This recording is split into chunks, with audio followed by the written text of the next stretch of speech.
اچھا مفتی صاحب، भैंस की कुर्बानी क्या जायज़ है दीन इस्लाम में؟ भैंस और कट्टे की कुर्बानी के मुतल्लिक रसूलुल्लाह सल्लम के ज़माने में, जी सहाबा के ज़माने में जी जी कोई इख्तिलाफ नहीं था, किसी किस्म का कोई मसला ही नहीं था। हत्ता कि इमाम अहमद बिन हंबल रहमतुल्लाह अलैह के दौर में आकर ये मसला पैदा हुआ दुनिया में, जी जी भैंस की कुर्बानी के मसला।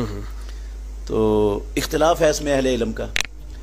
मैं दयानतदारी से जी और इंसाफ से जी जिस बात को हक समझता हूँ मैं वो बता रहा हूँ कि इंशाअल्लाह भैंस की कुर्बानी जायज़ है।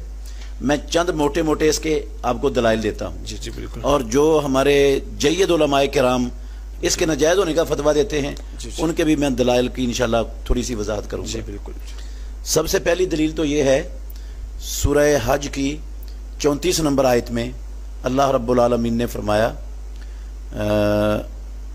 वलिकुल्लि उम्मतिन जअलना मनसकन लियज़कुरु स्मल्लाहि अला मा रज़क़हुम मिन बहीमातिल अनआम। हमने हर उम्मत के लिए कुर्बानी मुकर्रर की ताकि वो पालतू चौपाए किस्म के जानवरों पर अल्लाह का नाम जिक्र करें।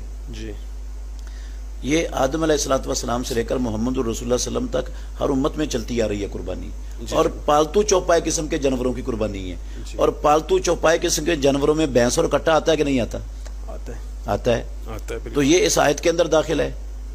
आप बहीमतुल अनआम में से भैंस को और कट्टे को खारिज कर ही नहीं सकते। ना कोई कुरान की आयत है इस पर, ना मोहम्मद रसूलुल्लाह सल्लम का कोई फरमान है जिससे ये कहा जाए कि बहीमतुल अनआम में ये शामिल नहीं है। अच्छा मुफ्ती साहब, क्या इसमें ये भी जवाब है? मतलब वो कहते हैं कि शायद उस वक्त वो जानवर नहीं मौजूद थे, इस वजह से वो। ये मैं वजाहत कर देता हूँ। जी जी बिल्कुल।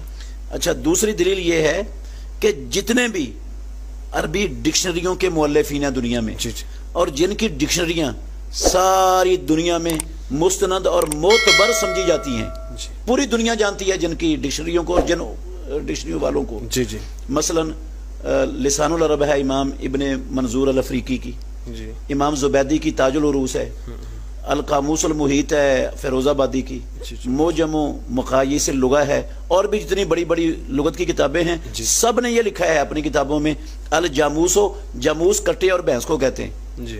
नो उन मिनल बकर, ये गाय की ही एक किस्म है। गाय की है किस्म। ये किसी कच्ची रोटी या पकी रोटी पड़े हुए मौलवी साहब की बात नहीं है। जी जी बिल्कुल। ये उन लोगों की बात है जिन्होंने दुनिया की मुस्तनद तरीन लुगत की किताब में मुरतब की लिखी है। जी जी। वो कोई जाहिल नहीं थे। जी जी जी। तो वो कहते हैं ये गाय की ही एक किस्म है। जब गाय की ही एक किस्म है तो जो गाय की कुर्बानी के दलाइल हैं वो इसके भी दलाइल बन गए। बेशक बेशक। ठीक है। जी जी बिल्कुल बिल्कुल। बाकी हमारे वो भाई उलमा जो कहते हैं कि कट्टे की कुर्बानी जायज नहीं है, उनके पास दो बड़ी दलीलें हैं। जी। एक दलील तो ये कहते हैं कि बहीमतुल अनआम ये गाय किस्म के दो मुजक्कर और मुअन्नस, ऊंट किस्म के मुजक्कर मुअन्नस, बकरी किस्म के मुजक्कर मुअन्नस और भेड़ दुम्बे किस्म के मुजक्कर मुअन्नस, ये 8 जानवरों को अल्लाह ने बहीमतुल अनआम कहा है। पहली बात तो ये है कि ये 8 जानवरों का जिक्र जहां कुरान मजीद में आया है वहां कुर्बानी का मसला ही नहीं बयान हुआ। उसका कुर्बानी के साथ कोई ताल्लुक ही नहीं है, बल्कि जिस सूरत के जिक्र आया, हाँ, जहां ये जिक्र आया ना 8 जानवरों का, वहां उस पूरी सूरत में कुर्बानी का नामो निशान नहीं। ये जो 8 जानवरों का जिक्र आया है ये मुशरिकीन मक्का की बाज आदात का अल्लाह ने रद्द किए जो उन्होंने अपनी तरफ से बनाई हुई थी। जी जी। अल्लाह की हलाल करदा चीजों को उन्होंने अपने ऊपर हराम किया हुआ था। जी जी। और हराम करदा चीजों को वो हलाल करके बैठे हुए थे, तो अल्लाह ने उनका रद्द करने के लिए ये आयतें नाज़िल फरमाई हैं। उसमें ये जिक्र, उसमें कुर्बानी का जिक्र ही नहीं है बिल्कुल। अच्छा, अगर चंद मिनट के लिए मान लो बेफर्ज मुआल कि कुर्बानी का ही मसला है, नहीं है कुर्बानी का मसला, कुर्बानी का मसला सूरह हज में बयान हुआ है, अगर चंद मिनट के लिए मान भी लेना तो फिर इसमें हसर नहीं है कोई कि बहीमतुल अनआम सिर्फ ये जानवर हैं। कोई हसर वाला कलेमा नहीं है कुरान मजीद के अंदर कि सिर्फ बहीमतुल अनआम ये 8 जानवर हैं और इनके अलावा कोई बहीमतुल अनआम है ही नहीं है। इसलिए ये दलील तो इसका ताल्लुक ही नहीं कुर्बानी से, और इसमें बहीमतुल अनआम को इन 8 जानवरों में महसूर भी नहीं किया गया, क्योंकि इसलिए ये तो कुर्बानी का जिक्र भी नहीं ना। हाँ जी जी जी बिल्कुल। और दूसरा जो है ना बड़ी दलील इनकी ये है कि रसूलुल्लाह सल्लल्लाहु अलैहि वसल्लम ने और सहाबा ने कट्टे की और भैंस की कुर्बानी नहीं की, जिस तरह आपने अभी सवाल किया था। तो ये बात ठीक है कि रसूलुल्लाह सल्लल्लाहु अलैहि वसल्लम ने कट्टे की कुर्बानी नहीं की और भैंस की कुर्बानी नहीं की। हम ये इन उलमा से मुअद्दबाना पूछते हैं, क्या रसूलुल्लाह सल्लल्लाहु अलैहि वसल्लम ने कट्टे का गोश्त जिंदगी में खाया है? کیا رسول اللہ صلی اللہ علیہ وسلم نے بھینس کا دودھ دنیا میں کبھی زندگی میں پیا ہے؟ نہیں. اگر کٹے کا گوشت نہیں کھایا تو ہمارے یہ سب لوگ کیوں جواز کا فتویٰ دیتے ہیں، کیوں کھاتے ہیں؟ بھینس کا دودھ کیوں پیتے ہیں؟ نبی صلی اللہ علیہ وسلم نے نہیں پیا. آپ صلی اللہ علیہ وسلم نے نہیں پیا. اچھا، اگر نبی صلی اللہ علیہ وسلم کے قربانی نہ کرنے سے قربانی ناجائز ہو گئی کٹے کی، جی جی، تو نبی صلی اللہ علیہ وسلم کے کٹے کا گوشت نہ کھانے سے گوشت حلال کیسے ہو گیا؟ بالکل. وہ بھینس کا دودھ نہ پینے کے باوجود دودھ کیسے حلال ہو گیا بھینس کا؟ وہ تو پی رہے ہیں رات دن صبح شام، وہ سارا کچھ ہو رہا ہے. اچھا، پھر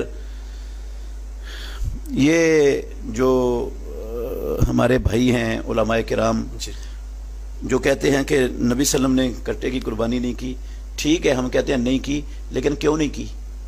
اور یہ بھی سوال پیدا ہوتا ہے آپ نے بھینس کا دودھ کیوں نہیں پیا، جی جی، کٹے کا گوشت کیوں نہیں کھایا؟